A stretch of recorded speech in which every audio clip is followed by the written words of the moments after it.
विश्व के महानतम दार्शनिकों में से एक सुकरात एक बार अपने शिष्यों के साथ बैठे हुए कुछ चर्चा कर रहे थे।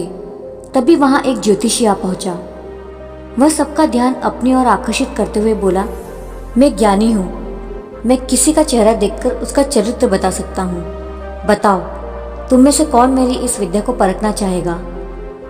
सभी शिष्य सुकरात की तरफ देखने लगे। सुकरात ने उस ज्योतिषी से अपने बारे में बताने के लिए कहा। अब वह ज्योतिषी उन्हें ध्यान से देखने लगा।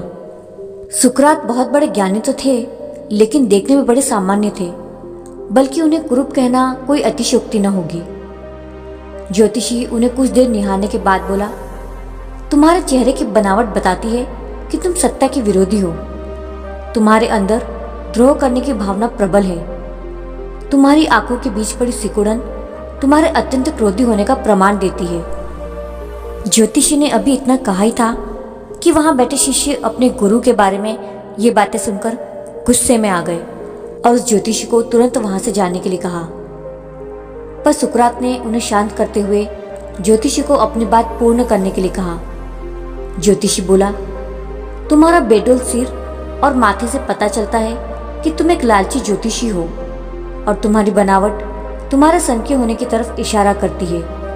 इतना सुनकर शिष्य और भी क्रोधित हो गए, पर उसके उलट सुकरात प्रसन्न हो गए और ज्योतिषी को इनाम देकर विदा किया। शिष्य सुकरात के इस व्यवहार से आश्चर्य में पड़ गए और उनसे पूछा, गुरुजी, आपने उस ज्योतिषी को इनाम क्यों दिया, जबकि उसने जो कुछ भी कहा वो सब गलत है? सुकरात बोले, नहीं पुत्रो, ज्योतिषी ने जो कुछ भी कहा वो सब सच है। उसके बताए सारे दोष मुझ में हैं। मुझे लालच है, क्रोध है, और उसने जो कुछ भी कहा वो सब है।